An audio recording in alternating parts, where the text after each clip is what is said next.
Welcome to A4NB4Y, the Zelda theme podcast that's currently deep diving into Breath of the Wild. In the last episode, we covered some important landmarks like Satoshi Mountain. And I said Toshi and not Tori. This isn't Pokemon! Okay, let's start over again. The main character, Ash's name is Satoshi in Japanese. I don't know why that popped into my head. Okay.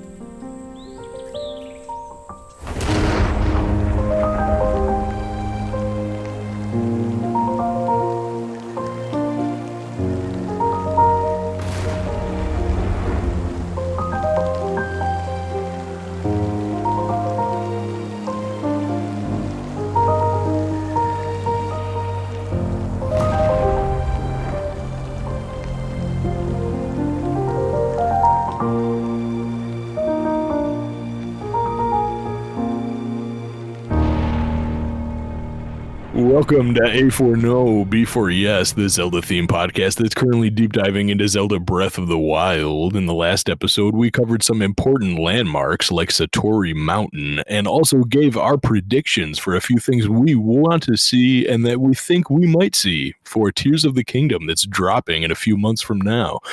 This episode, we're going to be going into the Trial of the Sword, one of the most hated things in the game because, oof. I'm Cameron Hagee. I'm this Charmander's trainer, and these are my co-hosts. I'm Ryan Fonzie, and I am a stolen family heirloom. Well, I'm Anthony, and I was also going to be a stolen family heirloom. Oh no! The theft is looming.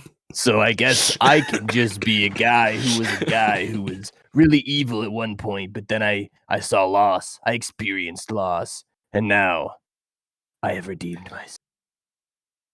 Okay. Loss and familial ties. Wow. Familial ties. That went Family. places. It's important. Okay, Vin Diesel, calm down. Oh, yeah. So, full disclaimer, we were planning on doing the Trial of the Sword since the beginning of the season, but just like today during the day, I kind of dropped the idea of also doing the Stolen Family Heirloom quest, kind of shoehorned into this one just so that we can talk about it now. I just don't know that we're going to have room in the next few episodes to really cover it. We're gonna be going some places before we finish this game, so it's the last shrine that I completed, just because it feels appropriate to do it towards the end of the game. But I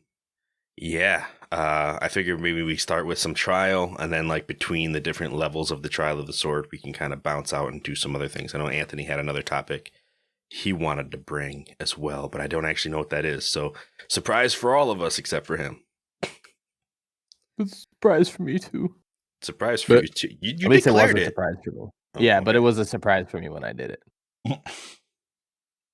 Fair enough. All right. So, Trial of the Sword.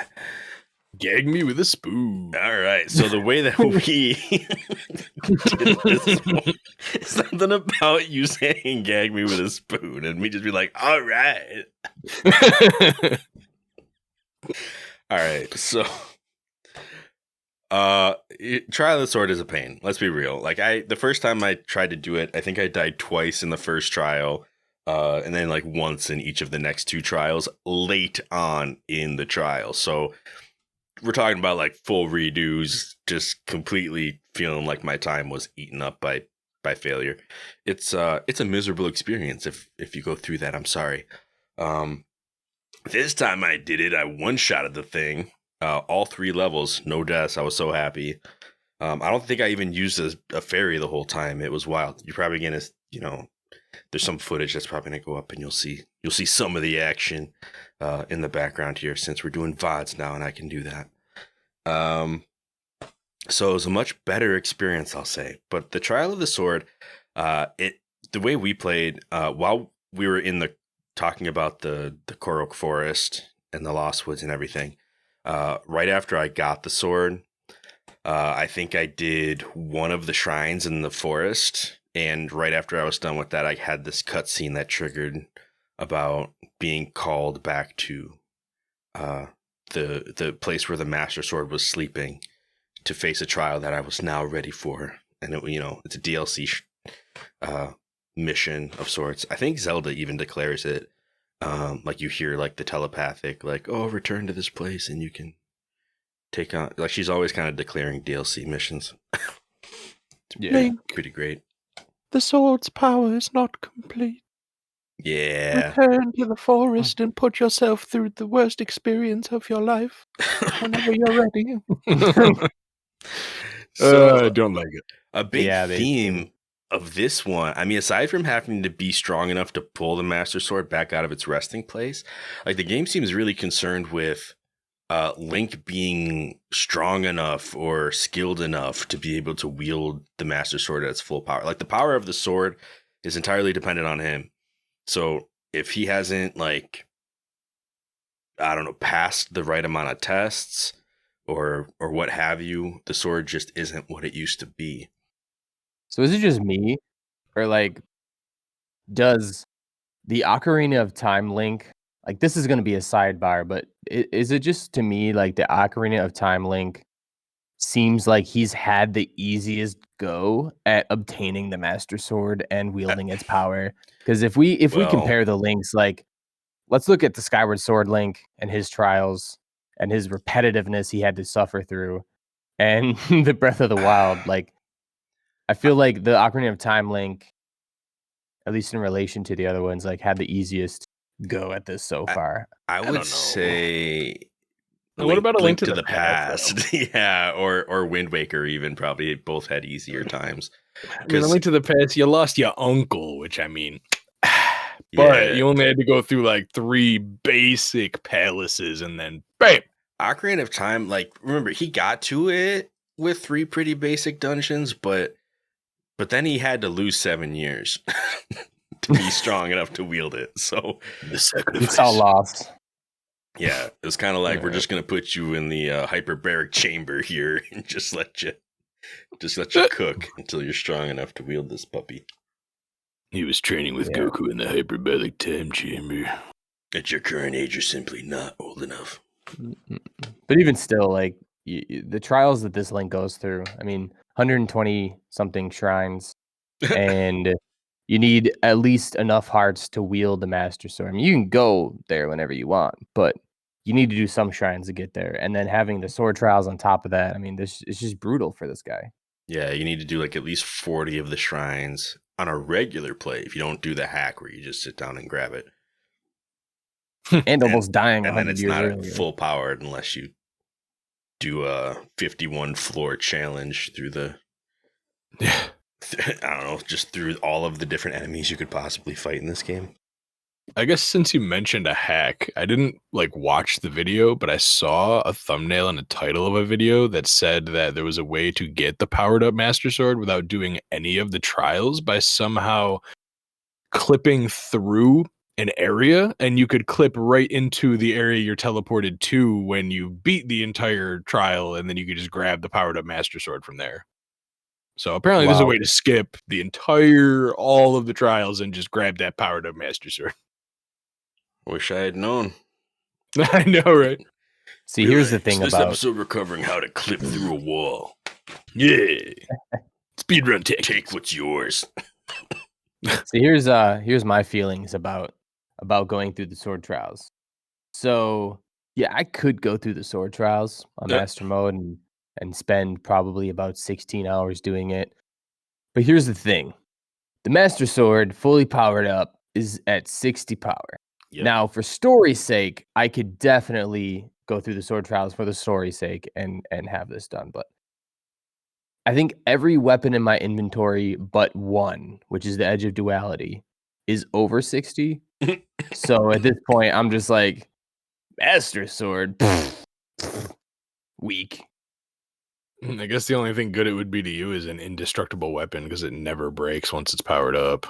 Yeah. Which also like invalidifies the entire weapon system of the game, which is a very Yeah. big system that it revolves around. You become Link Skywalker when you complete these trials. Link Skywalker. 100%. You get a blue lightsaber of a weapon that just, I mean, in a standard gameplay does more damage than most things.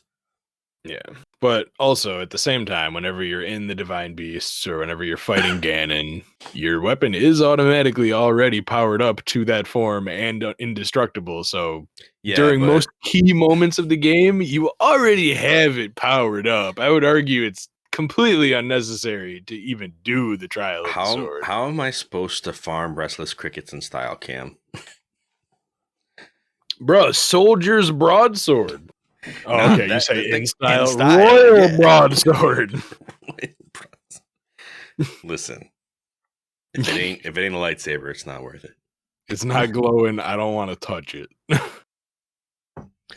So yeah, let's jump into this. So premise of the sword trials, for those who don't know, you end up in what is essentially a holodeck version of a shrine, where all of the walls look like shrine walls, but everything in the room looks like the overworld, aside from maybe the ceiling. Right? So you'll get trees, fields, enemies that you'd normally find out in the wild. There are some exceptions to this, but you'll find different biomes that you would find elsewhere in the game. Key thing, it's kind of like Koholit, or what's it called? Like the challenge island in this game, where once you go in, you are stripped of all of your other weapons, items, foods. Eventide Island. There you go. The reference to Koholit, you know, that guy, that place. So you get in here, you lose all of your stuff, and basically you are told you have to complete a series of rooms. There will be rest areas where you're just given free things and you don't have to actually face a trial. They are a great grace. They help out quite a bit. Sometimes they'll actually give you clues as to what's coming up as well, which is nice. But for the most part, it's a combat trial. How well can you manage the resources you're given, starting from scratch and working your way to the end, which is normally some kind of boss. So the first trial is a 12-room run. There's 51 rooms in all, but the first trial is just the first 12. And it is your most low-key, but also it does get challenging towards the end. Most of these ones take place in just what appears to be overworld outdoor type forest or field biomes. There's really you're not going to find a whole lot of lava in this section. You're not going to find like cold or lightning storms or anything like that. It really is just pretty straightforward stuff. First room, I took some random notes. There's a couple that stand out. I know that you guys probably watched through this time rather than played through. I think, Ken, you said you played through it before, but it was left such a bad taste in your mouth you didn't really want to go back, which is fine. We're all able to play the game the way we see fit, but for the sake of discussion, I'll just walk through some of the highlights that I ran into. I would be clipping through that wall, I'll tell you what. So first room, you play Bomberman. As we go through, I'll just throw some tips out there as well. We already missed the biggest tip. Yeah, we already missed the biggest tip. So let me backpedal just for a second here and say, before you go in, you do get stripped of all of your items, but you do not get stripped of any power-ups or buffs that you have given yourself from a meal ahead of time. So the one that gets referenced a lot is you get a horn of one of the dragons. Like I always get Din's horn because he flies through the canyon. He's really easy to get. So if you get a shard of Din's horn and you make a dish with that and 4 mighty bananas, you end up with a fully powered up, full attack up buff for a full half hour. For 12 rooms, that might get you through the whole thing. For the second and third trials, it didn't get me through the whole thing, but I also tend to work at my own pace, and that's just not, I wasn't really trying to beat the clock with that. What this will do, if nothing else, is give you a really easy first set of rooms where you are accumulating the best weapons and only using them mildly, whereas these trials are made where you can do it with nothing, like with no buffs. So your arrows will do more damage, your weapons will do more damage. Therefore, you're not using them up as fast, and you end up with a decent stockpile to finish out the trial with. That's probably the biggest and best hint that anyone that I've heard for these trials is that right there. It's like a cheat code for this kind of thing. I mean, I also usually give myself 3 bonus hearts because I have all my other hearts, and yeah, we haven't done the other DLC yet, so I haven't maxed out that whole thing. So that's what I approach. I didn't approach the first trial with that because I didn't have the recipe down quite right, but yeah, big first tip right there. Second big tip is your bombs are your best friends. In these trials, if you're not playing Bomberman, you're wasting something. Most bokoblins are just silly when it comes to avoiding bombs. So I will say in master mode, bombs do diddly nothing right to damage. That's what the bananas are for. you have to get, like, I guess, a lucky bomb against a wall so you can pin them and then start doing some combos. Now, again, I can only speak to 5 levels because I made it to floor 5. But oh wow, every enemy that is in the rooms are like 1 level up. So if you have red, well, I have blue. If you have blue, then I have white, and so on. So, or silver, I think it yeah, is. So it's just, yeah, it's a lot harder, and I definitely did it once on the regular playthrough, and remember like dying a little bit and being it. I think it's fun, honestly, yeah. to be able to just like, go for, what is it, 50? 51, I believe. That's what I keep seeing everywhere that I look is 51 rooms. I could do the math real quick. 45 at some point. I think it comes down to like 45 actual like trial rooms, safe rooms. Yeah, some like 3 the checkpoint rooms. Yeah, I think there's 1 checkpoint room in the first trial, 2 in the second, and 3 in the final. But like so like I was getting at, is like it's like a fun mini game that's in Zelda. It's like its own thing, like not many Zelda games have had 4-hour plus essentially games. It's like a Hunger Games type deal, right? And it actually is really interesting. I definitely wish that I could go through it again on just regular mode. It's just master mode is not fun. Sure. I mean, you could, if you have that old save file, you can still go back and play it again if you really want. I don't think I do. I think I hit new game and just ruined the entire save file. Oh man, that's dedication, man. Oof. I definitely don't have anything to fall back on the on. Wii U, you can just make another profile, and then that gives you another save file. So I've been just playing I might on a be able thing. to have a save file on. I do have 2 profiles. I don't know if it works on the Switch though. Gotcha.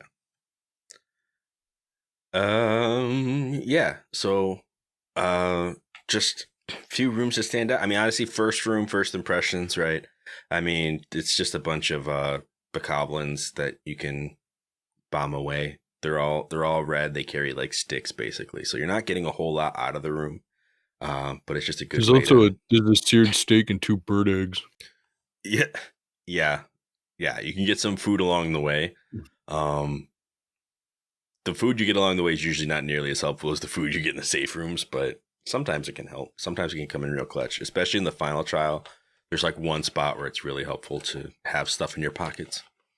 But yeah, we'll get to that. Floor 3 is a choo-choo trap. I love that room. Sticks out to me. You walk in, looks like it's empty, and then a bunch of choo-choos come out of nowhere, and it's just, I think it's funny because they're useless, but they try real hard. They bouncy. I mean, there's a lot of rooms that are just like forts and skull caves and stuff like that. Pretty much exactly like you'd find out in the overworld. Just, you can approach, either find a way to jump up, climb up, If you want to just go up the ramp and try to fight your way up, that's one way to do it. But usually that's the most dangerous way to do it. A lot of these rooms, I just end up Metal Gear Soliding my way through, picking off one enemy at a time, just kind of from the outside until there's only like one or two still up on the fort, and then I go up and raid the fort.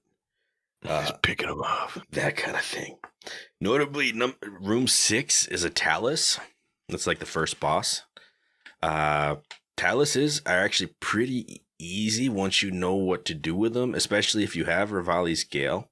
I don't think you can use Rivali's Gale in these trials, but in the trials, you don't really need Rivali's Gale. Usually they give you a way to jump up anyway, but basically you can wait for this thing to throw its arms, or you can try to stun it, but that's a little bit more tricky. And when it like falls onto the floor to pick its arms back up, you can jump on it, and then a spinning weapon is going to be your best friend. Spin to win. So before you get here, save a club, a hammer, even an axe will work, because they have a mining spot that's their weak spot, and if you just like spin on that, you can play the will it blend game and just ninja them away. So yeah, it's pretty good. My favorite way of dealing with the Talus is just getting into bullet time somehow, or arrow time, I guess. Sure. And just hitting that weak spot, that one little thing jutting out of it with any arrow, actually. It doesn't have to be a bomb. You just hit it with any arrow and they fall down. And then you could just jump right up on top of them and start blending. Nice. Why wait for them to throw their arms? Because then you could get ouchied. Yeah, whenever if I'm in the overworld, I usually just jump up in the air and then use the appropriate weapon to stun them with. In this trial, I think I didn't even know if you just hit the thing with a regular arrow that they would still fall over. So you learn something new every day. I learned something new fighting the Talos later on that we'll get to as well, like the third trial, but I'll save that for that. So after this Talus is a rest area where you get some cool Sheikah gear. And then it becomes a Lizalfos game where you're fighting Lizalfos and electric Wizrobes. It's pretty rough because everything is filled with water. So if you don't get rid of the Wizrobes fast, you could end up getting in a lot of hurt real quick. But also the Lizalfos are all positioned on like forts and bridges on the water, and it's difficult. They usually notice you immediately, like they position you in the worst places where either you have to like take a raft into a giant Lizalfos fort, or you're just standing on a bridge right in front of one and it sees you immediately and then you're just getting swarmed. Rough stuff. For those, I don't have a great strategy. I mean, if you can keep yourself from being seen immediately, go for it. Sometimes you need to swim a little bit. Sometimes you just like they're one of the enemies that if you hit into the water, they don't just immediately go poofed. Lizalfos are swimmers, man. Usually my strategy is try to fight them one at a time if you can. If you can't, tough luck, But yeah, after that, our final boss on this trial is a Blue Hinox, which is the second place I died the first time I ever tried these trials. The first one, it was one of these Lizalfos forts. I think the first one, like you end up on a bridge, they see you, they all come after you. And I just did not have a good plan for that. And then I went in the second time and I knew what I was up against. So I approached it a little different and was able to make it out. But the second time I went in, I got to the Hinox and the Hinox wrecked me. And then I was like, you got to be kidding me. So I think third time's the charm. I think I got in and like finished it out on the third try. So that was a rough introduction to the sword trials. Taught me about strategizing quickly. So yeah. Gotta use that upgraded stasis on those Hinoxes and then shoot them right into the eyeball.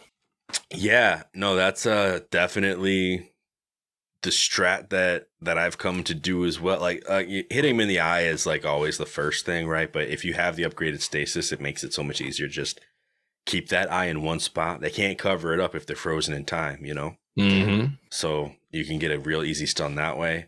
And then if you cancel it, are good with a spin to win. Pretty much every enemy is good with the spin to win. I know. I mean, the Talos, if you get up there and you try to, like, I feel like if you just take regular swings at it, you're wasting your time. Anything that gets stunned like that, like, you want to try to get it into that. I mean, I think, like, a Lionel is not good for spin to win, right? Because they don't really get easily stunned long enough to do it. But Hinox's fall, like, they just fall to the ground and kind of whine for a little bit because they got shot in the eye. It's reasonable. And Talos is, like, they just will stand there and let you hit that rock. As long as you're hitting it, they're trying to get re-stunned. So it's like stun lock, you know? Got that family secret technique. Yeah.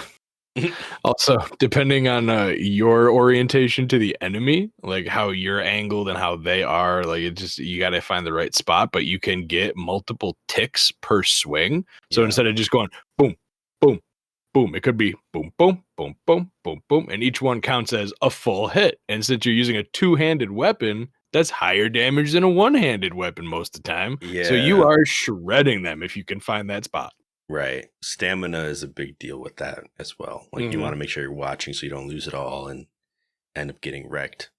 And you can also switch your weapon early before you do the big smash finisher, which actually has like a little bit of downtime where you can't move Link. Pro strats. So if you want to just get all the tick damage in and skip the whole where you can't really move or anything, you could just swap weapons real quick. Okay, I've definitely run into that problem where, like, I have to finish out my animation and then the Talos bucks and throws me and then I lose a bunch of health and I'm like, oof, not what I wanted to do there. Or same with the Hinox, like I finished out the animation or lost all my stamina or something. I was like, and then you get hit and it's bad news bears.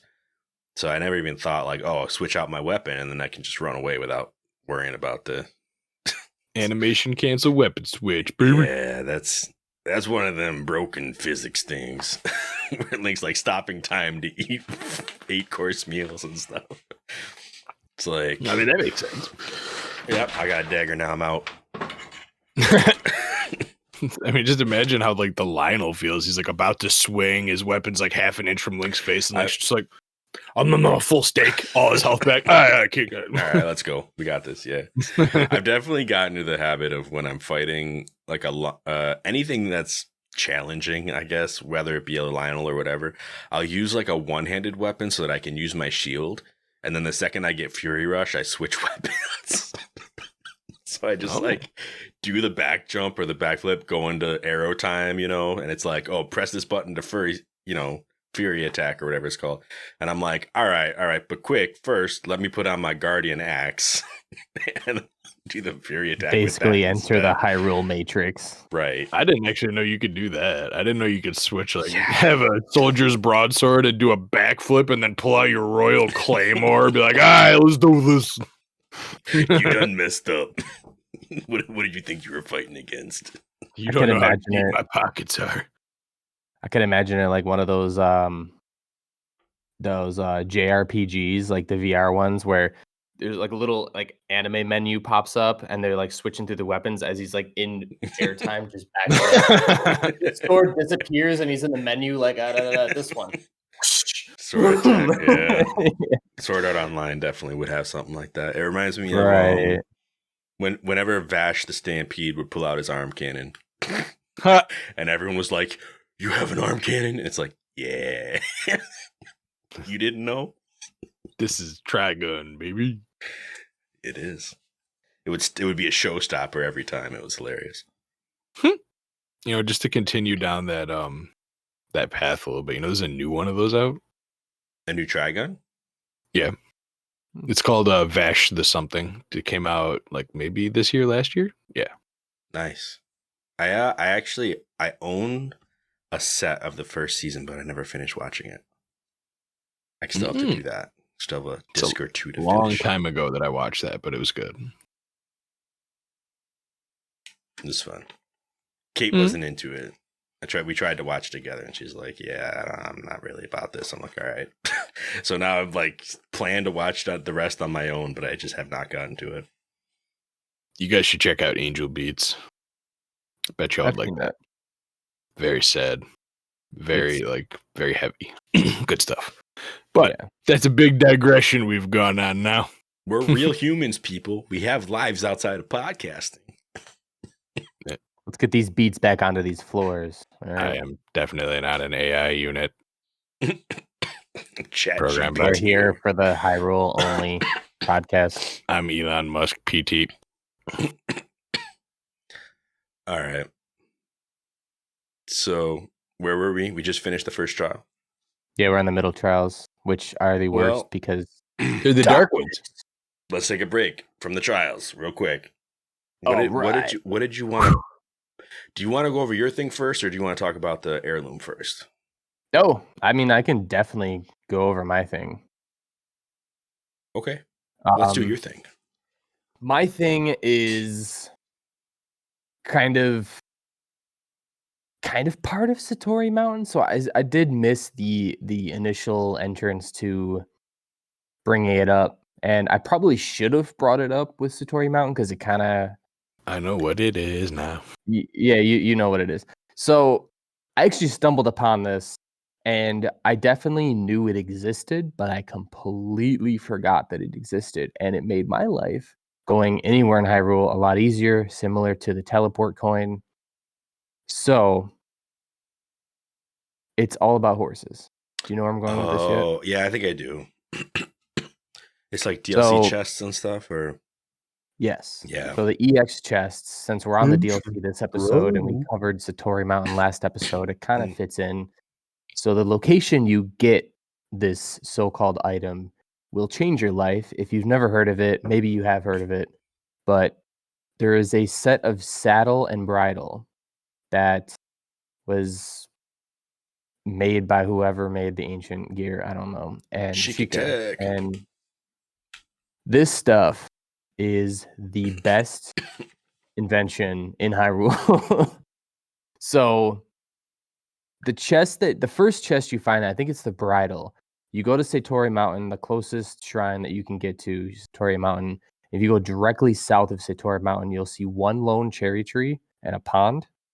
Right near that Yeah. cherry tree, there's a chest you can pull out with magnesis, and it has either the bridle or the saddle. I don't remember which one. It's bridal. Pretty close to the Bridge of The Hylia bridle? as well. I think when I found the instructions on how to find it, it brought me from a different direction. But yeah, same thing. Lone cherry tree with the pond and all that. Yeah.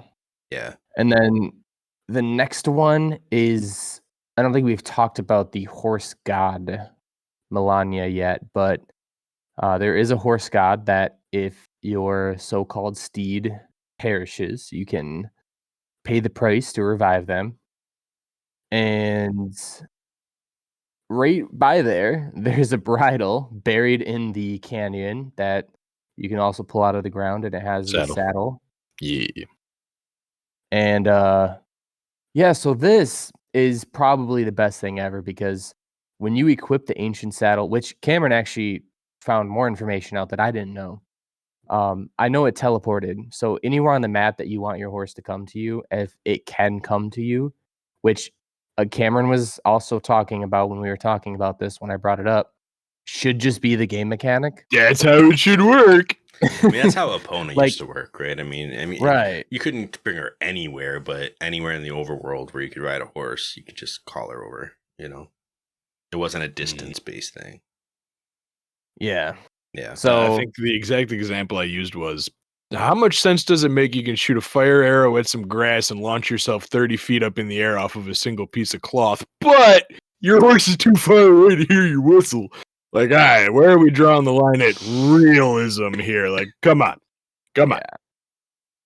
So this is just how it should be. And this item should be equipped automatically onto every horse you get, period, because it should just work that way. That's Just- my opinion. I just got a vision of somebody trying to do the sailcloth off of a fire trick in real life. Well, let's get And, the burn cream. It's one of the reasons why you shouldn't imitate what you see in video games, kids. Yep. True that. Also, horses, I don't think respond to whistles. I could be wrong about that. I am not a horse expert, but And it probably depends on if you train Yeah, I was them. gonna say I think you Yeah. can train them to a whistle, but that's yeah, they can hear it. And I'm then- sure. like a wild horse that you capture, Mm. and owned for all of you're right. 2 minutes. The horse breaking like mechanic in the game is much quicker than it would actually be, and also there is no training session for that whistle response. Like you ride the horse for all of like 5 seconds. Yeah. And you own that horse. He knows everything you know now. Right. You have bonded. You have soul bonded with that horse in 15 seconds. I know you were wild, but if you remember, there was that one time where I patted you until you calmed down. So now you know all the main roads and to come when I whistle. That's right. That's how it works in Hyrule. And Yeah, then what? so- Oh, God. Oh, I was gonna say, what I didn't know about this. I don't really want to bring up the white steed because that's part of a memory, if I'm not mistaken. So I'll leave that out. But there is a system that can. I think it was it 2 points or is it 3 that you gain with your horse? What, with the bridle? It goes to Yeah, max. Whatever It goes horse to you have, 5. it just puts it up to 5. It- It gives your horse max stats across the board. And I mean, since we're talking about it, we might as well just mention that if you do get Zelda's royal white horse, it actually takes it to 7, which is the highest you can ever get any stamina of any horse in the entire game. It's the only horse you can get up to that by putting the bridle on it. It outshines Oh, nice. Epona even. Yeah, Gotcha. Epona can't wear any of it, Mm. Yeah, Epona's just got it. and neither can the giant horse. The Epona style. Like, that's what she Mhm. does. But she already has max stats, so that's okay. And max bond. She starts out, she comes in, she's like, I know you. You're the guy. You did one guy. So my question is, Canon. how is her horse just, alive? It's been like 100 years. I mean, it was just back to the game mechanics thing, like we're just listen. ruining all game all Don't realism. We can make a series just like Viva La Dirt League and just do Zelda logic all day with this stuff. Ganon's horse is still alive and he's just chilling in the Tabantha wheatlands for who knows how long. This Yeah, man okay. has not Ganon's had a horse horse. looks like it should be invincible, though. The thing looks like it should live 100 years. Did you see it? It's Yeah. like an elephant, not Yeah, a I horse. Yeah. But yeah, It's that's all I massive. wanted to bring up. I mean, the game when the EX came, the game just sprinkled a bunch of new stuff. There was something else, I guess, because the teleport coin, the bridle, the saddle. Why not just get the next one with the Korok mask? Just make your life easier. I've yet to get the Korok mask. In fact, a lot of the EX clothing and gear I have just never even sought out. So, Gotta go read them books at them stables, man. well, yeah. I don't even read books in real life. Well, That's a lot of words.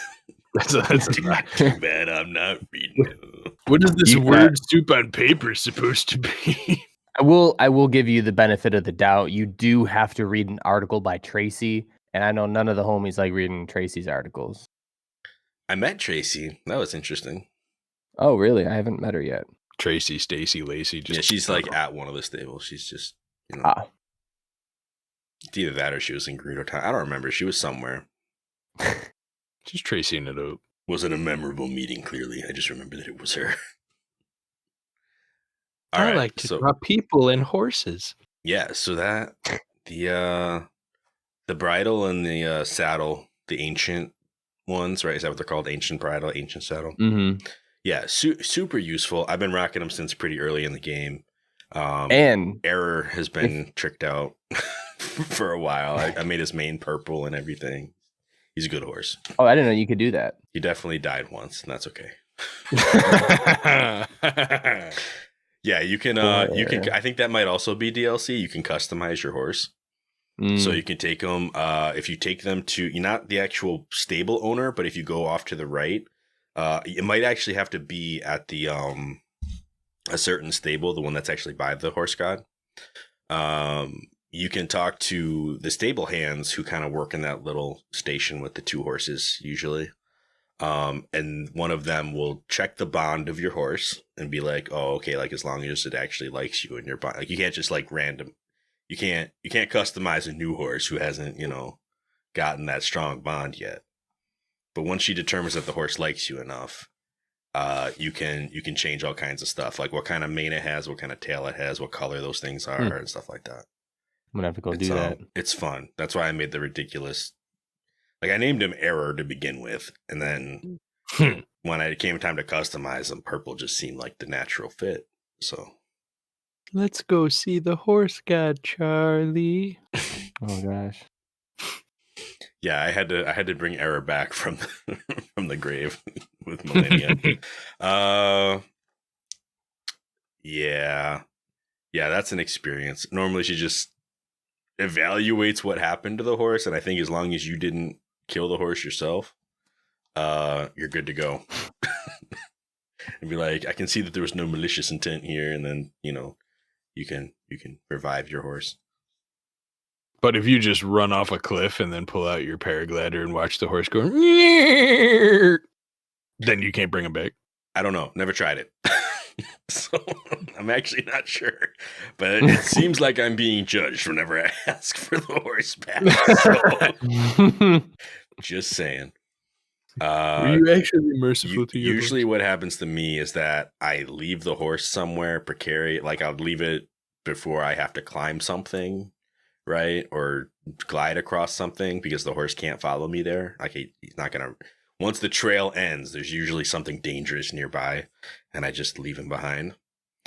And then I try to call him later, and it's like, yeah, nothing. It's just a whistle. I'm like, what? And I check the map. There's no horse icon. I'm like, oh no. And it's like, what happened? Yeah. You see like some moblin walking Like, up. Oh, look, a horse. I put him here safely on the cliffside. right next to where I defeated all those monsters before the blood moon. I'm a terrible horse owner sometimes. Not well thought out. What can you do? Well, you can take better care of your horse for one. That's You on can me. leave him in a stable for the entire game, like a Pokemon in a PC box forever. Yeah, I mean, now that you can teleport him anywhere, you can actually put him inside, like where the goats are. Just let him live out his days happy with the goats. Aw. One of my first horses, I got him stuck near Heteno when I was riding him. There's like a weird cliffside right before you get to Heteno that it's right by the water, and I somehow managed to get the horse to a slope that was like Where you get the bandana, that cliff? Where you get the climber's bandana? No, on the other side. Oh, okay. Of Heteno, yeah. So I got him. So I somehow managed to get him stuck right where the slope is so high, but like every time I tried to turn him, so like left, right, he would neigh and just jump up, and there was no way. I probably tried for about 5-10 minutes trying to get him around. I whistled, nothing. I was like, I could call him back to a stable, but I don't care enough. So then I just went to Heteno. No. He disappeared at some point. I don't know where he went. He's been gone, but he wouldn't. I got him stuck basically. There was like no way to get him off that. It was like a cliff almost. For situations like that, I think the trick you're supposed to, well, not supposed to, but I think that one of the tricks that they give you for situations like that is you can actually do like a Z target. And not like actually lock on to anything, but just fix your camera, and then the horse will like sidestep and backstep.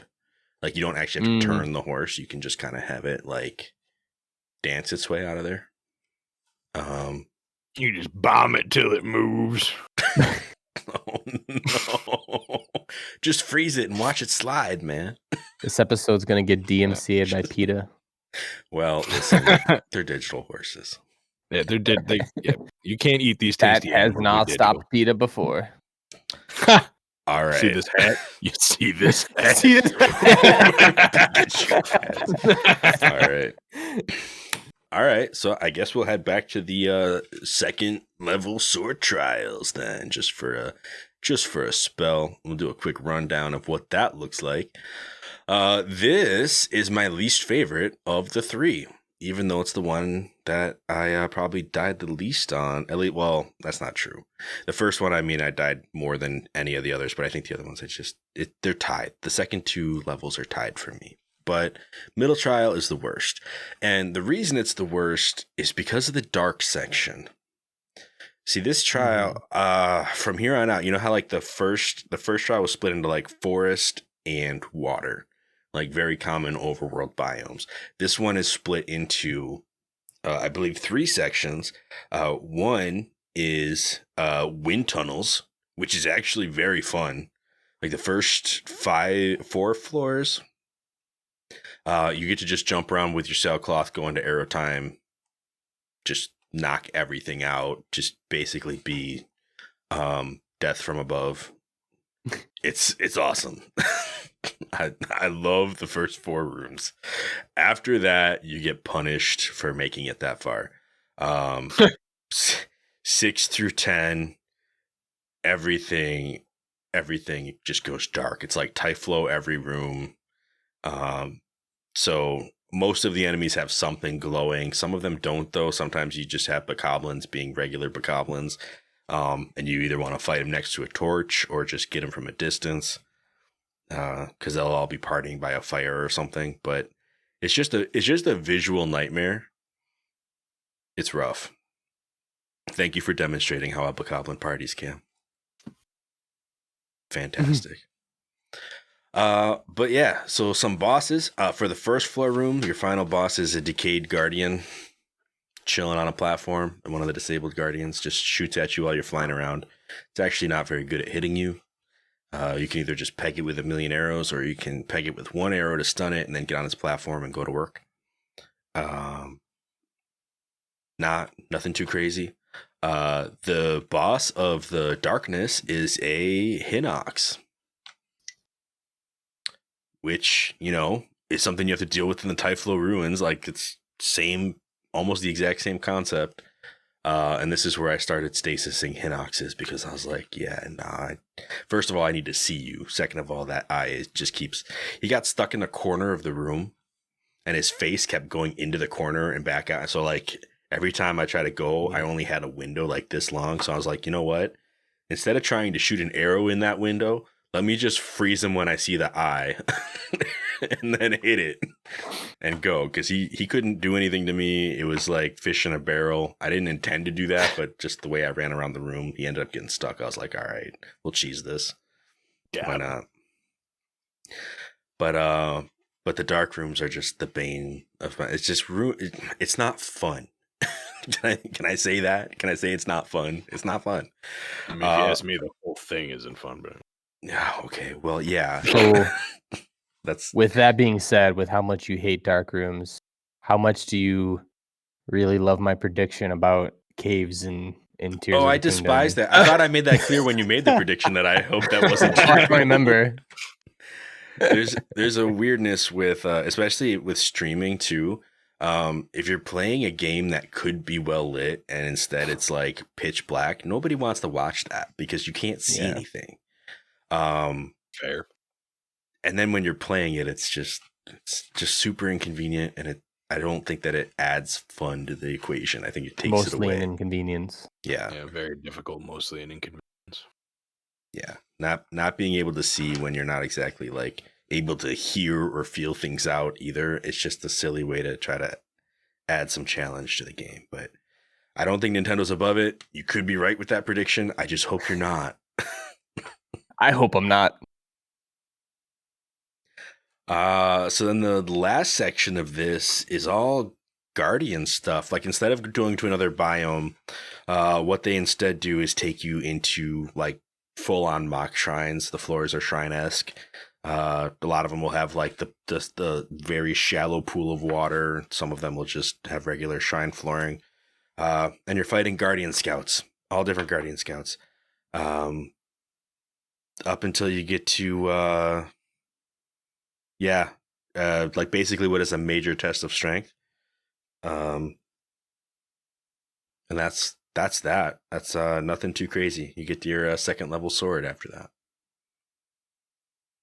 It's nice. I don't remember where I lost the first time I played this one. It might have been like the double Guardian Scout level 3s.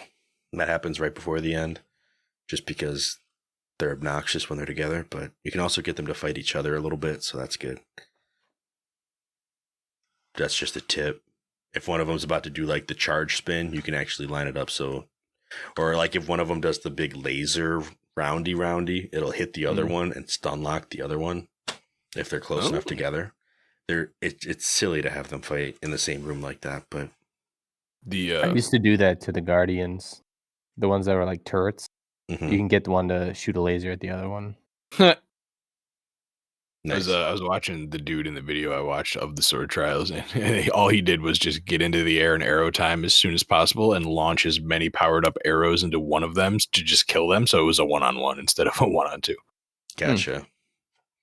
That is the thing. If you can get in the air, that's one of the things that the sword trials definitely taught me, was that if you can get into arrow time, get into the air, get that aerial combat going, you're golden, man. You could.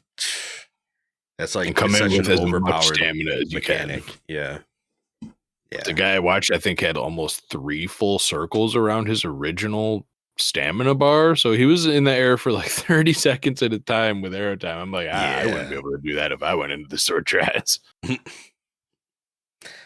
fun. It's a fun thing. I don't go in with the extra like yellow stamina or anything, but I do have the full what you can get. Like base level. I always prioritize. I think he also had 2 that full way. yellow circles, but he basically didn't even touch them. Gotcha.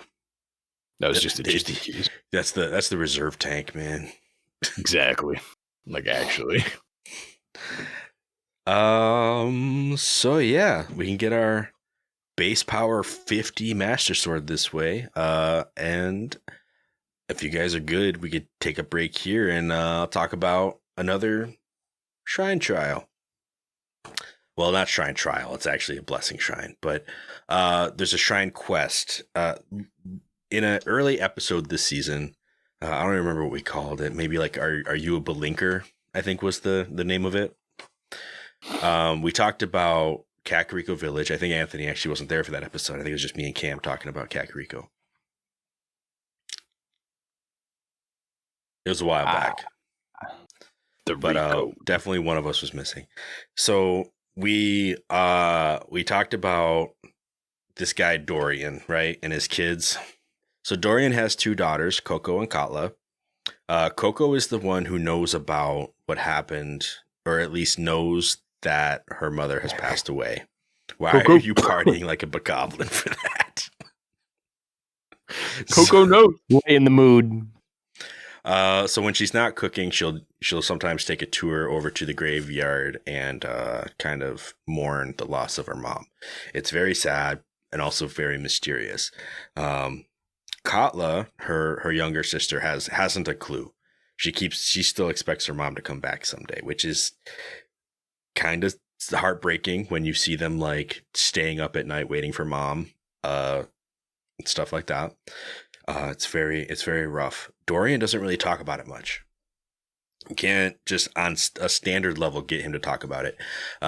I was under the impression that you couldn't trigger this event until later in the game because to find out more about what happened there, you actually have to do this shrine quest that involves a family heirloom that is in Impa's house.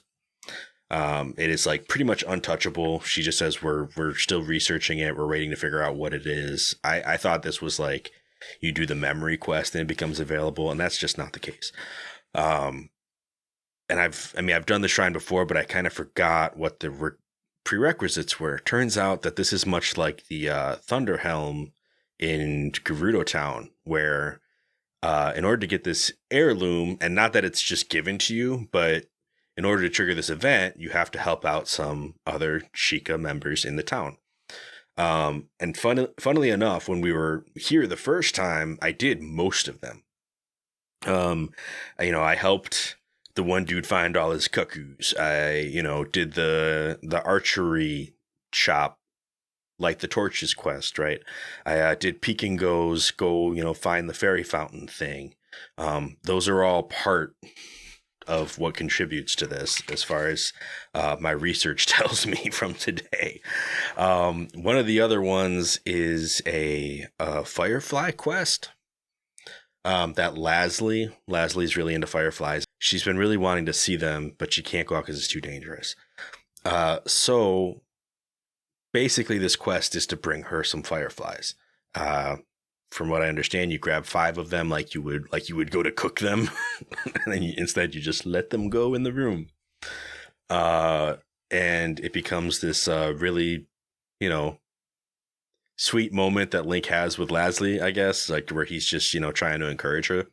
But also you can choose in this moment to be either like the most romantic possible or the most cynical possible, like hero. Because she's like, wow, they're amazing. These are beautiful. And then you get a dialogue option, and the top one is like, you're beautiful. And I was like, I don't know if I'm trying to make something happen here. And then the second option is they die pretty quick. Oh, no. Oh, wow. I was like, yo, these are both bad. Like, so one of the few dialogue options that had me stumped for a minute, sitting there like, do I want to go all in this way or this way? No, I decided to be nice, and she's just like, oh, thanks, and that's the end of the conversation. So she's not into it. We're a wanderer. Yeah, so that's the one that I was missing, and I actually tried to do it the first time we were here, and for some reason it just wouldn't work. Like, she told me about the fireflies, but it didn't trigger a side quest. I tried throwing the fireflies in the room anyway, and she just didn't react. And I was like, okay, clearly I'm doing something wrong, or I'm missing something. Turns out I was probably just doing quests out of order, and I should have done something else first. I don't know what the order is. I don't know what the prerequisites for that quest are, but I was able to do them this time, so it all worked out. So yeah, once you do all of the random side quests you can find, you can go back. I mean, there's like some scene you can get of like spending the day with Paya, and her ended up like going to bed or something like that. I didn't do that. Just didn't happen. I just read up on it a little bit. But she's been researching this heirloom for days, essentially. It's what the story you keep getting told. They're trying to figure out what it is. They have a lore saying that they're waiting for the hero to give it to, which you're kind of like, guys. I actually know where this ball goes. Can you just give it to me? I'll show you what it does. I've used plenty of these out in the field. I know you guys are just here in the town, don't go out very often. But they're in shrines all the time. I could actually go over to the big spiral, grab you another ball, and bring it over and show you. Like more of these exist. You want more heirlooms? I got you. But yeah, so eventually what ends up happening is you'll run into Dorian at night, and he'll basically tell you like, oh man, like the heirloom got stolen, and you should better go check it out, and like go in and talk to Impa about it. So you go in and you talk to Impa, and the only real reason that they make you do this is because they have to kind of reset what's going on outside. And they'll tell you the whole situation, like, oh yeah, like I just figured out what it was supposed to be. It turns out that it's probably for you, and now it's missing, and oh no. And you can go back outside, and Dorian's like, well, yeah, we got to be on the lookout for anything sketchy going on, anybody who's acting unusual. Immediately goes to act unusual. Well, he didn't. For me, like I was waiting, and I was like, who's unusual? And I was like looking around town. I was trying to like hide up. I actually went onto the roof of Impa's like 10 house in the morning or whatever. He starts acting weird. Yeah, to look around, and there was one other character who actually went to go mourn another loved one, which was like, why do we gotta double down on this whole everyone's going to the graveyard thing? It might actually be Leslie. Hold on. No, it doesn't even say here. Basically, I followed a Sheikah woman who went to the graveyard, and she was mourning her deceased husband. But Link can pretty much go up to her once she stops moving, because she basically is like, oh, I got to do something. I hope nobody sees me. Like, you see all these like bubbles coming across that are mad sus, like little quote things, right? And so she's sitting there in the middle of the graveyard, like, you know, kind of bowing a little bit, hunched down amongst the stones, and Link can go talk to her. And she's like, what are you doing here? And he's like, where'd you put it? Just like start giving her the third degree. Straight up Batman, sir. Yeah. He's like, you stole the heirloom. He's like, how could you be so disrespectful? I'm here mourning my lost husband. And it's a whole thing. And I felt real bad, but the game really sets you up for that. But when I came back, like after I was done talking to her, walked back into town, saw Dorian creeping away from his post, having the same exact bubbles of like, oh, I got to do something. I hope nobody sees me. And I'm like, Dorian, come on. So you trail Dorian. He makes his way up to where the heirloom goes, basically up through the forest where there's always a little blue pea past that one combat tutorial shrine, you know, off to the right a little bit more than usual. And he'll stop right in front of the pedestal. So and that's when we get some Dorian canonical. So we walk up, and suddenly Dorian is, you know, he's like, you know, show yourself. I know you're there. And a Yiga guy, like one of the beefy Yiga dudes, pops up right on top of the pedestal, and talks to Dorian, and they have this little conversation about how he betrayed the Yiga and how that's where you find out the Yiga is actually the mafia. Oh, you thought you could get out? Right. He's like, I'm gonna sort this out. Like, you can't leave. You knew that what the price would be, basically. But before I do that, we have an audience. So he, you know, targets Link. And so you get in a fight with this Yiga dude and end up wrecking him. At least that's how the story goes. I mean, this late in the game, he was not a terribly challenging fight. I did have my semi-beefed up Master Sword, so, you know, picked a bad fight. But after you defeat this Yiga, Dorian kind of confesses everything that happens. He says, you know what? Yeah, nobody here knows, but I used to be a member of the Yiga. I haven't told anybody. He asked you not to tell anybody. He's like, I'm really trying to live a peaceful life, but you know, it was difficult until I found my wife and things were a little bit better. But then the Yiga caught up with me, figured out that I defected, and as punishment, killed my wife. And so he has this very like confessional thing. He's like, now they're threatening the rest of my family unless I was, you know, complying and giving them intel, basically. Which is, you know, how they were able to sneak in and get the heirloom, because that's, you know, what the Yiga clan member was trying to do. They're trying to steal the heirloom, probably to keep the hero from being successful, because that's what the Yiga are always trying to do. Yeah, stop him from getting 1 out of 120 shrines. Good job. Right. He's rolling up with 119 spirit orbs. Like, this dude's got number 120.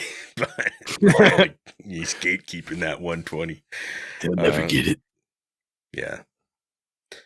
And he basically, you know, swears to protect his family. He's like, I know that I can take care of them and things like that. He's like, please don't tell anybody about this. And that's kind of the story behind Dorian. I mean, it's tragic, but in the same way, it's like, I don't know, like part of me, you know, you feel for this dude. I mean, he tried to change his ways and make things right. You know, like he knew that he eventually, I guess, figured out. He doesn't say how he came to the realization that the Yiga were like not on the right path here, but you know, he had this moment of like, you know, I really want to try to do something good in the world instead. And it's funnily enough was able to revert from being a Yiga back into a Sheikah pretty easily. I mean, I imagine there's a lot of similar cultures between the two. But he protect the village. I just imagine every time he sees bananas, he starts sweating. never thought to like drop a banana in front of Dorian and see if he like sneaks up and eats it. You know? No, they'll find out. The conditioning training.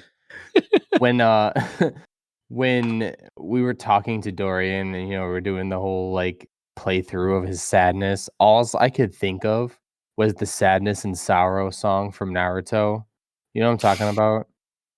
Cameron knows. The I like know. piano in the background, just like dun dun dun. I'm Dun, sure if I dun, heard it, dun, I would dun. have known that I've You heard it would many a know time. instantly what Yeah. it is. Like that went through my head the entire time I was listening to him rattle on about like the sadness and his wife and That's definitely applicable. Let me tell you about my painful right. past. Yeah. Right. It's like- Yeah. Exactly. Right after a major battle, I'm like, this is straight up just an hour 2 episode for me.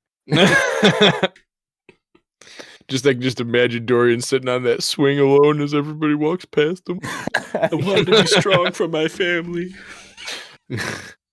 I should have told him the truth. The thing is all kinds Dorian's of a beef. drama. Like he's probably one of the Yeah, I in mean, the I kind of would have army. liked to have seen how he fared in that fight with the Yiga clan member, Right. but that's not really the story. So, but yeah, just another marker of the reality of the world that that Hyrule exists in. I mean, also could be foreshadowing about some other situations coming up in Tears of the Kingdom, but we won't get into that.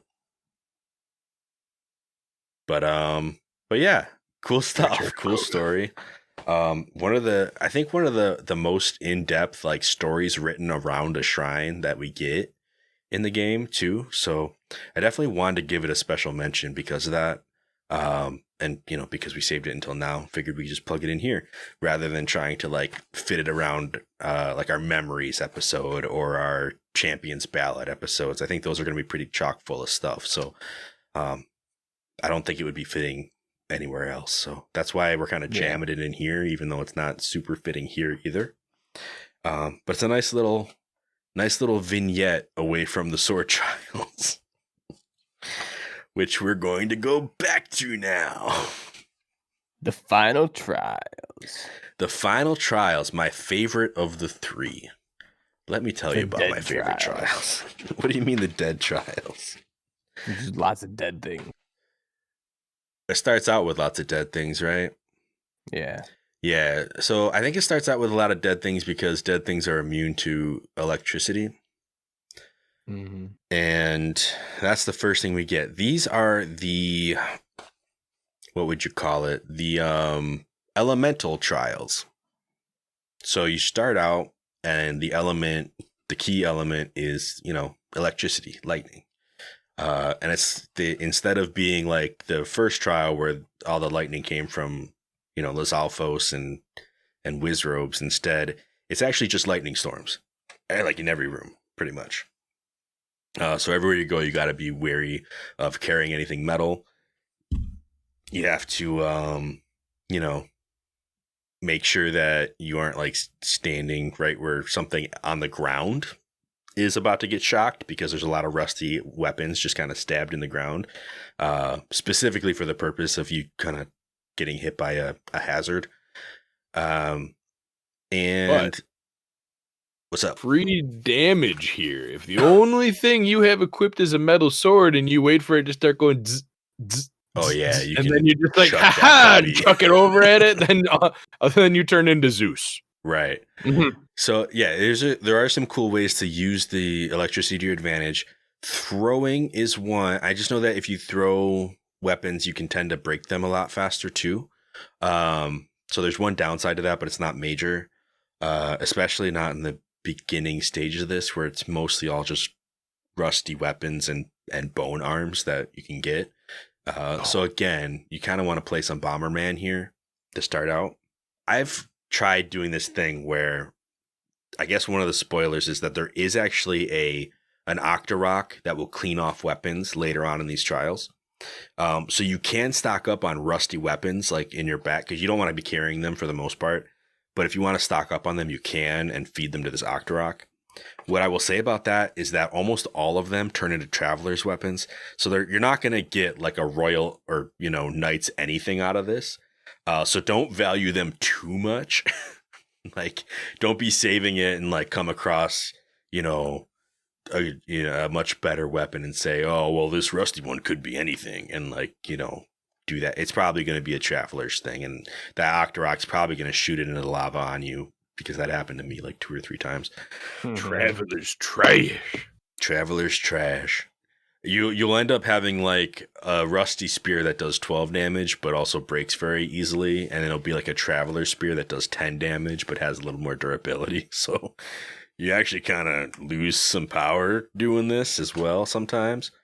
But you don't inflict the tetanus anymore, so yeah, it goes down. but if you're looking at this and you're like, can I clean these? Yes, you can. You can clean them. So if you feel like you want to keep them for that, go ahead and do that. I usually do when I'm in here. I saw the writing on the wall the first time and got lucky with that, and then the second time I knew what I was doing, so it worked out a lot better.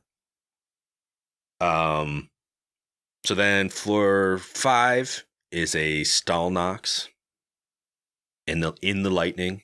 It's got a royal guard sword just like jammed in the room somewhere that you can get before you leave, but the stall knocks, I think he has some weapons on his chains or something too, so he might even get that. No, he's got elemental weapons stabbed in him actually in a few different places. So after you defeat him, you can get some elemental weapons, and those will help you further down the road. So floor 6 is a rest floor, where you get Flamebreaker boots, which are nice. Heck yeah. And that's the kind of the hint that the next section is going to be a fire section. And you get 3 ancient arrows as well, and you're going to want to save those because things get rough at the end of this trial. Yeah, do. So you can get some other the rest floor has some other useful things as well. A double axe, which is cool. I actually started collecting wood on this trial as well, and we'll get into why I did that, but I would recommend it. It would actually help me out quite a bit. So then we get into the fire zone. Some cool things about fire biomes that we probably just haven't talked about. If you hit a fire Lizalfos with an ice arrow, it will die immediately. That being said, the boss of this zone is actually an Igniotalus, and for Igniotalus, the best way to stun them is to just hit them with an ice arrow. They lose their fire and then they get all mad and they fall over. That's usually my thing with them. This Igniotalus actually has air vents in the room that you can bomb off, like bomb open. So you can just fly up, bullet time an ice arrow, land on it, spin to win. Pretty quick boss. And you know, one of the first rooms here is where that Octorok is as well. I think it's the first lava room. There's an Octorok right in that room. And I think it's the only one too. So make use of it if that's what you're planning on doing. Don't save anything for another one. There's no more coming up. So after floor 11 with that Igniotalus, there is a rest floor, and this one comes with a stone smasher, a Hylian tunic, which is kind of nice, and there's some like very obvious spicy pepper, sizzlefin tuna type stuff, where you can make cold resistant food, which is important because the next floor set is cold resist. Now, if you saved your elemental weapons from that stall knocks early on, then you probably also have a flame blade of some caliber. Usually I have like a meteor rod, a flame blade, and a fire spear by this point. I save them all because the thing you can do with them is just hold on to them, and then you don't have to eat any spicy food. You can just have a flame blade on your back and be fine. But yeah, going through this zone, same kind of rules, just flipped. If you see an ice Lizalfos, hit it with a fire arrow, it'll die immediately. Same with Wizrobes, they do the same thing. If you hit, ice with fire, it just goes out, puffs out into smoke. Don't they not even drop fire with ice, materials same thing. either? Like you get the rod from no. But if you hit a fire Lizalfos with an ice arrow, then it doesn't drop anything. It just poofs. It's gone. If they're holding weapons, the weapon will stay, I think. I don't know about the like horns and tails and stuff. Yeah, I don't think you get the tails and stuff. You don't get any of that in the trials anyway. Ancient arrow. Yeah, in the sword trials, you don't get any weapon material, or sorry, monster parts, because then you could make a ton of elixirs, and they don't want you doing that. Yeah, I can't have that. So, yeah. There's actually one thing of note here. Floor 14 has another chest with some ancient arrows on it, in it. So that's cool to know about. I think there's another set of 3 ancient arrows as well, but I don't know where they are right now, looking at this. Because I think you can get a total of 9 in these trials, which is really nice. Floor 10, just found them. What? And yeah, I already talked about the floor. The floor 6 is the 10 restroom that gives you the 3 free ones. Floor 10 has a chest in the lava with 3 ancient arrows, and now floor 14 has another chest with 3 ancient arrows, probably stuck in the ice or something like that. Or I think you have to melt a block of ice to get it. Which is where the blocks of wood come in handy. If you get some wood before you come here, you can light a fire under the ice. It'll melt it away for you.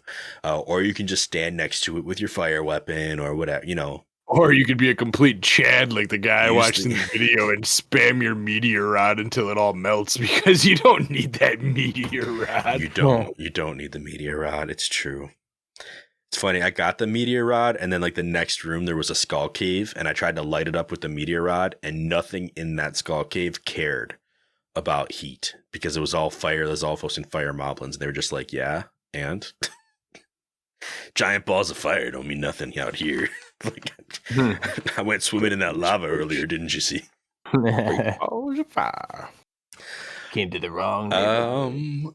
But yeah, so this one, similar deal. Floor 16, there's a frost talus. Again, there's some air channels you can thaw the ice off of and do the same thing, but with a fire arrow. You know, take the ice off of it, land on it, spin to win.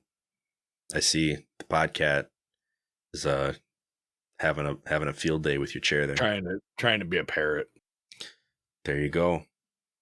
And then floor 17 is the actual boss, which is a blue maned Lionel, which I usually hit with an ancient arrow and say goodbye. I don't engage in that fight. I'm not going to fight a Lionel in the Trial of the Sword. Sorry. No. Which would leave us with a total of 8 more ancient arrows to use throughout here. I almost never budget them right. I always have leftovers at the end because I never know when to use them. I'm like, they might have something even more dangerous later. And then I'm wrong. So, you know, that happens. That's why you gotta have this list open.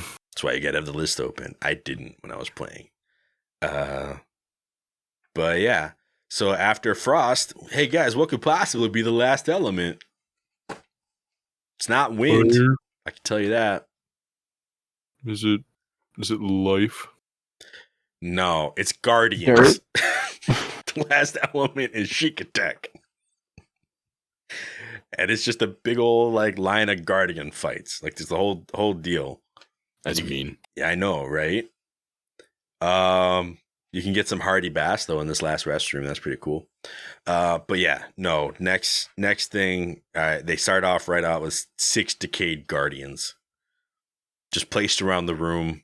The first one, that's entirely across the room, will light up immediately and see you and start shooting at you.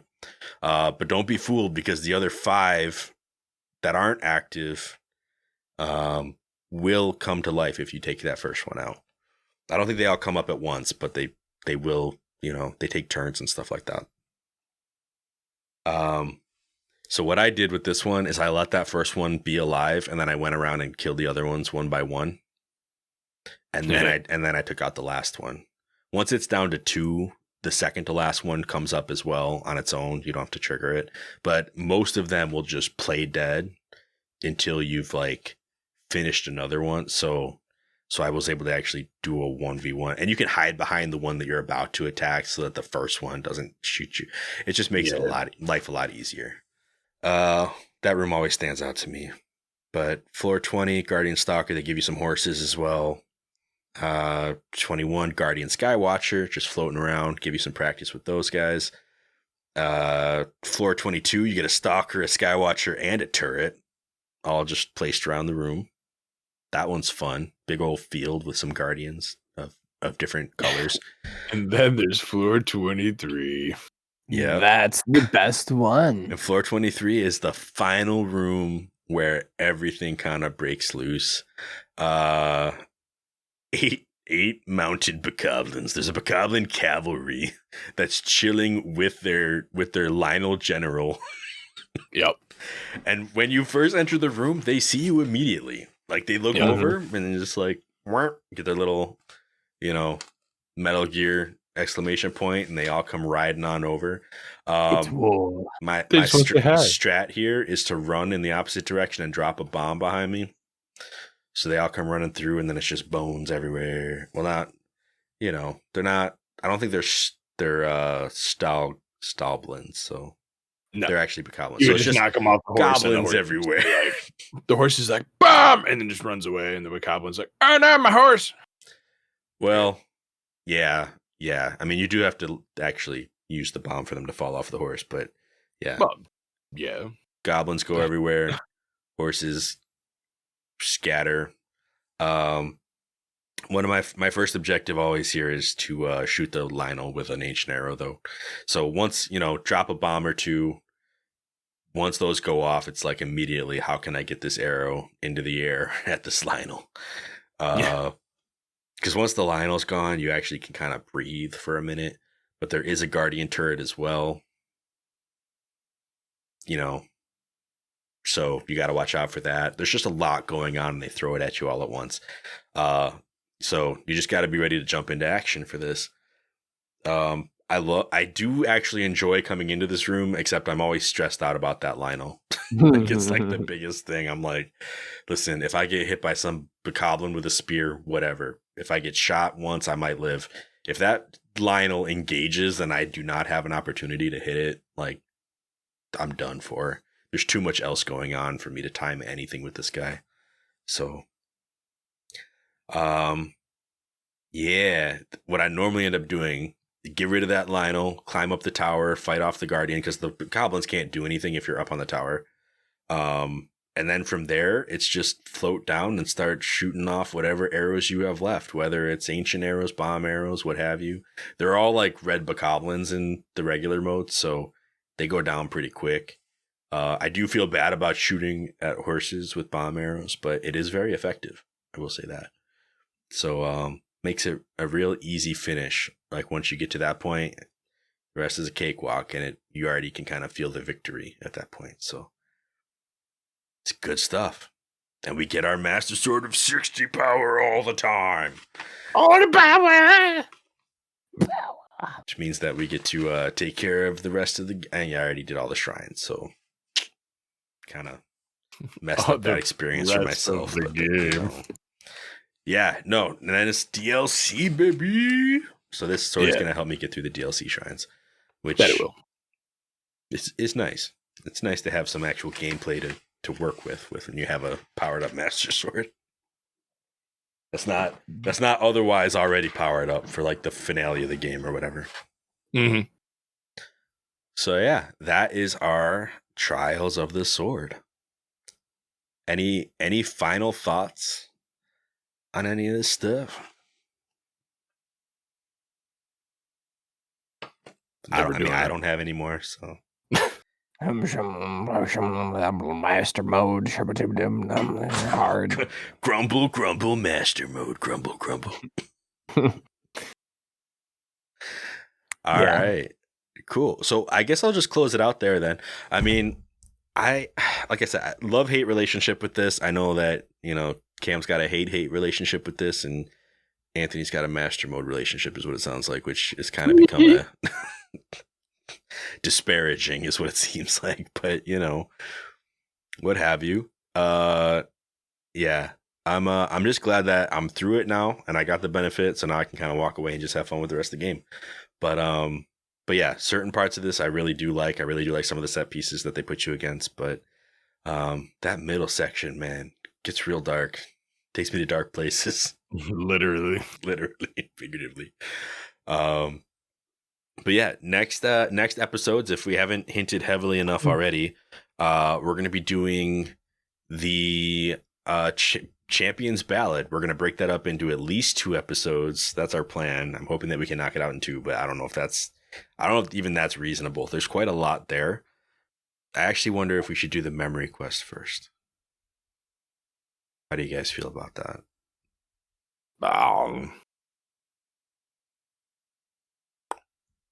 I think the memory quest would probably fit in better first.